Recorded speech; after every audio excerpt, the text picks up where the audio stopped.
UFC Fight Night 162 Singapore takes place next weekend, featuring a headlining bout between Demian Maia and Ben Askren and many other fights. We're going to go through the entire card, starting at the early prelims, ending with the main event. It's a decent card. It's not the best, but it's in Singapore, so what can you expect?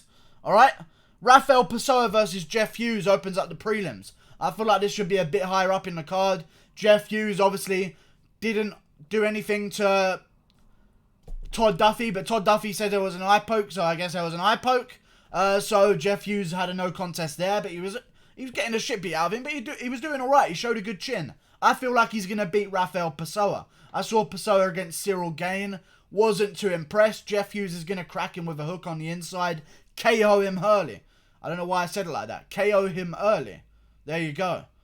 Luma Luke Boone versus Alexander Albu. Alexander Albu, don't ask why.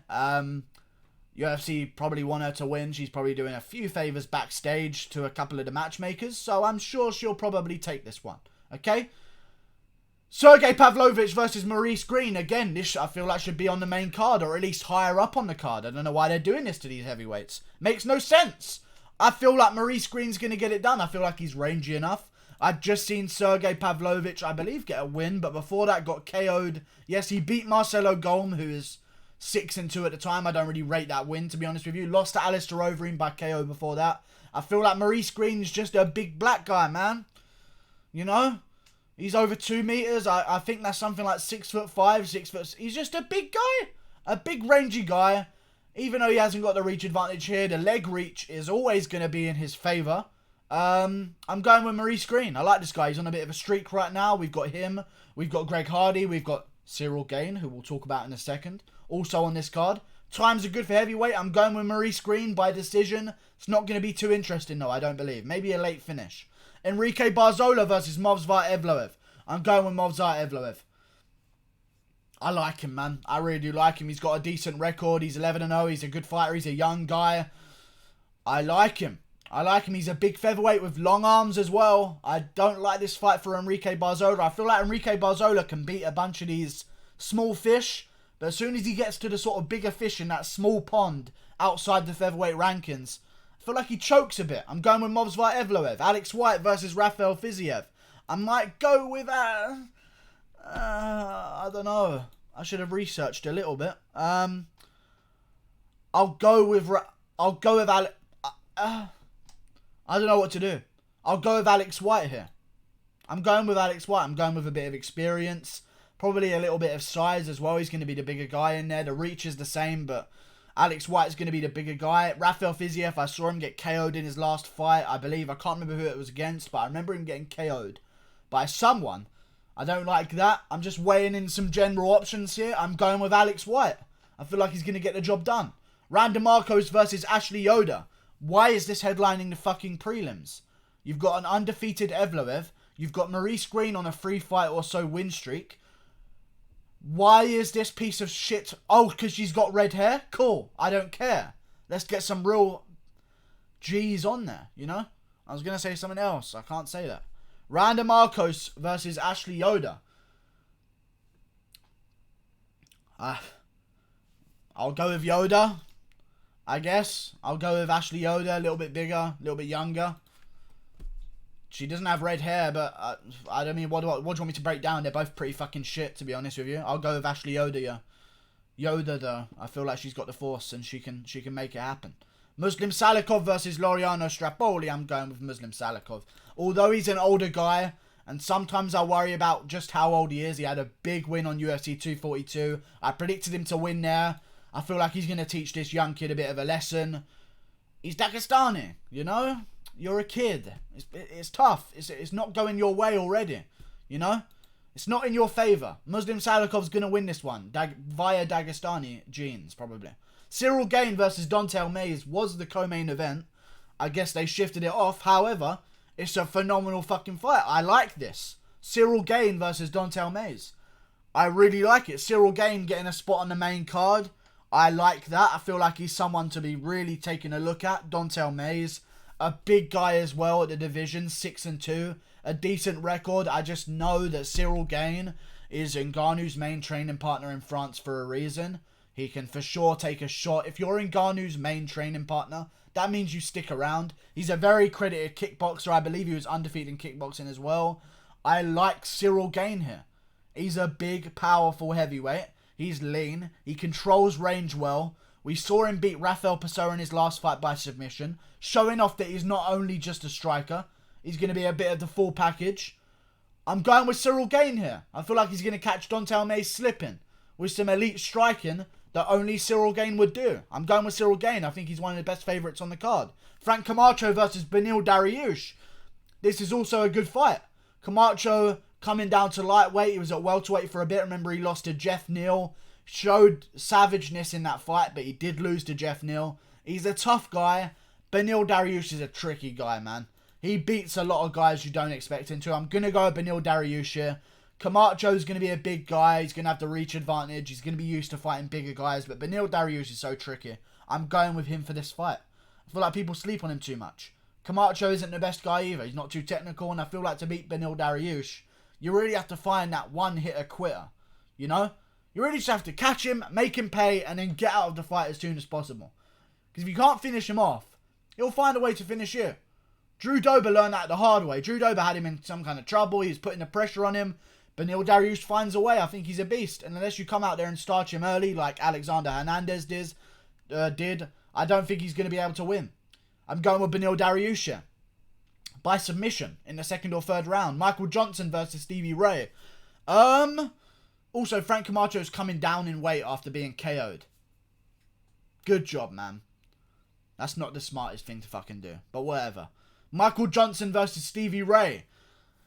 This is a co-main event. Johnson coming off a big KO loss to Josh Emmett. No hard feelings. Josh Emmett is a beast. He's knocking out Masad Bektik with a jab. And also Michael Johnson, kind of the Weidman of the lightweight. He's coming back up to lightweight. Okay. I like that. He got KO'd. He's back up in weight. He's cutting less weight. Michael Johnson has won a lot of fights. People don't realise he's often winning until he loses a lot of fights. He's beat Dustin Poirier at lightweight. He's beat Tony Ferguson at lightweight. If he can string together a couple wins, he's going to get favoured highly in the ranking spots purely because of those big wins that he has. He's also fought Justin Gaethje. He's fought the who's who. Michael Johnson's going to teach Stevie Ray a lesson here. I like Stevie Ray. He's from Scotland. I should be repping the UK, but I can't. Michael Johnson's going to spank him. Catch him with a 1-2, flatten him. Stevie Ray, I've seen him KO'd too many times. I'm going with Michael Johnson here. Stevie Ray coming off a big KO loss to Leonardo Santos. Before that, he beat Jason Ayari, which I don't really count as a win, to be honest with you. Jason Ayari cutting down from welterweight. Before that, he lost to Kajan Johnson. Like, it's just Stevie Ray doesn't ever really have a good record, man. Got KO'd by Paul Felder. If Paul Felder can KO you, so can Michael Johnson. I feel like he's going to catch Stevie Ray early. And that chin isn't going to hold up. I really don't think it is. Also, Michael Johnson, although he got KO'd by Emmett, he was winning the whole fight. I like Michael Johnson's chin.